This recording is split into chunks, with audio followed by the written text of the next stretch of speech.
Alors voilà, aujourd'hui on s'est attaqué au montage du pot GPR. Donc jusqu'à maintenant tout s'était pas trop mal passé, mais j'ai dû en définitive démonter le carbu complètement, parce que pour arriver à démonter la cuve, il y avait une vis qui était foirée, donc j'ai pas pu faire. Donc le démontage de l'échappement, ma foi, relativement facile, hein. On dévisse les deux goujons qui sont à l'avant.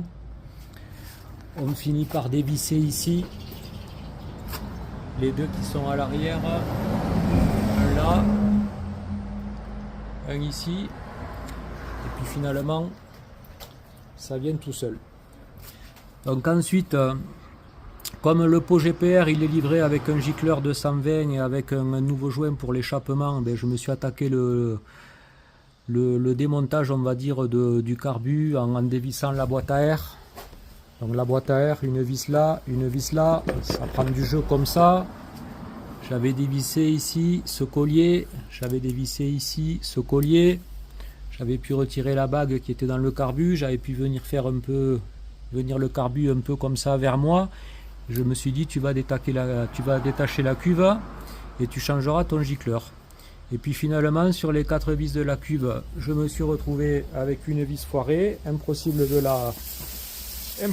la dévisser. Elle avait été montée au frein filet, elle était vraiment serrée à fond la caisse. Donc de fait, seule option, dégager le carbu. Donc pour dégager le carbu, finalement c'est un bien pour un mal pour un bien, parce que il suffit juste de démonter du carburateur cette petite patte là qui est le câble de l'accélérateur. Et donc en fait après ça permet quand même de beaucoup mieux travailler, puisque voilà le carbu avec la partie accélérateur qui est démontée. J'ai pu comme ça tranquillement attaquer à la petite scie ce boulon là qui voulait pas se dévisser. Je l'ai dévissé avec un tournevis plat et j'en ai profité pour en remettre 4 bien propres en inox avec un serrage 6 pans. Comme ça au moins dans le futur on ne sera plus emmerdé. Et donc là voilà, donc ligne GPR, le vieux joint, le nouveau. On voit qu'il est juste un peu plus épais, d'un millimètre peut-être. Fameuse bague du carbu là qui a été sortie à l'occasion.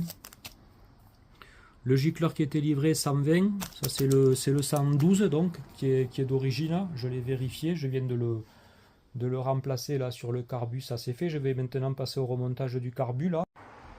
Et donc voilà la bête, le pot de GPR que j'ai commandé chez KN Racing pour environ 350 €, tout en inox. Donc il y a ces petits plastiques à monter là sur les bagues de fixation, il y a un petit autocollant, il y a toute cette fixation pour mettre à l'arrière au niveau du châssis, les pattes, des petites rondelles pour éventuellement donner un peu d'espace, écarter, la boulonnerie, les petits ressorts, il y en a 6 qui sont à protéger avec ce plastique. Là on a la ligne, voilà, là j'ai monté déjà les ressorts des deux côtés, tac tac, voilà, tout en inox, belle soudure, très belle qualité d'assemblage et de finition. Là on a un circlips, on peut sortir le DB Killer là extérieur. Et ensuite de ce côté là, côté intérieur on va dire, donc le principe c'est de venir mettre celui-là. Voilà, hop. Ensuite il y a cette petite douille qui se monte comme ça, voilà. Et ensuite donc tout bêtement ça vient s'emmancher à ce niveau. Voilà, et ça tient avec les ressorts. Et j'ai également acheté, vu que j'ai l'impression sur d'autres vidéos que j'ai vues que ce nouveau pot il passe assez près des plastiques de la carrosserie, un petit protège chaleur que je vais rajouter en supplément sur le plastique, voilà. Et maintenant, vu que ça fait un petit moment que j'y suis, on va procéder au remontage. Donc voilà, nous y sommes presque. Donc le carbu a été remonté avec le starter, avec toutes les durites, rien de bien compliqué. Et donc ensuite, dans la continuité, la mise en place de la ligne, donc les deux morceaux de tube qui étaient déjà prémontés, avec la fixation ici sur le cylindre. Et alors c'est vrai qu'effectivement, avec cette bague là de l'échappement qui est relativement épaisse, même après serrage, je l'avais déjà vu sur une vidéo d'un gars de YouTube qui a monté le même, le GPR. On a vraiment les filets des boulons qui affleurent le boulon.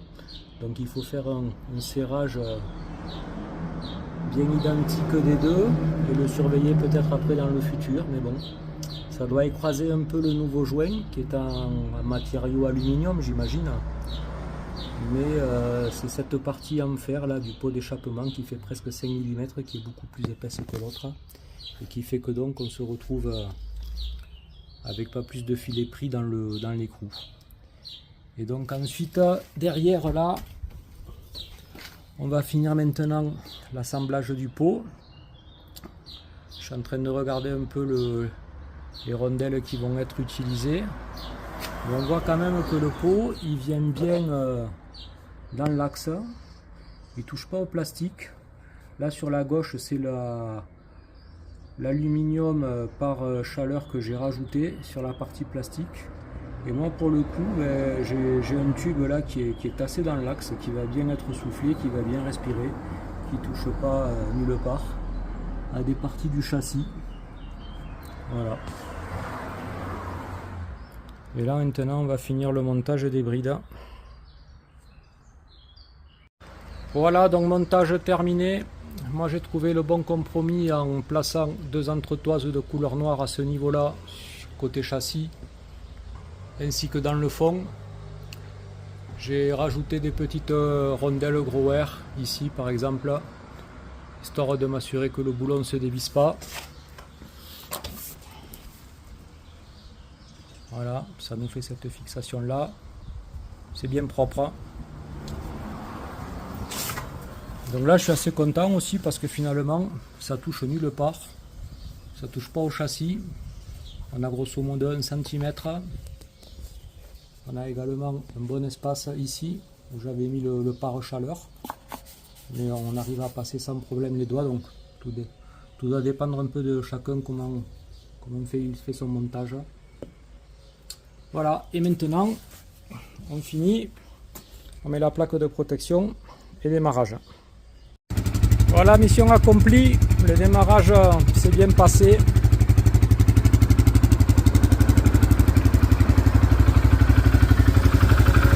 Le pot il est en train de se colorer un petit peu là.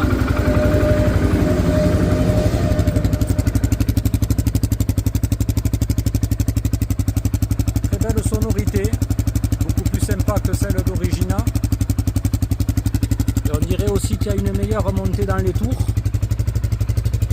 Là je viens de faire un petit réglage de richesse là.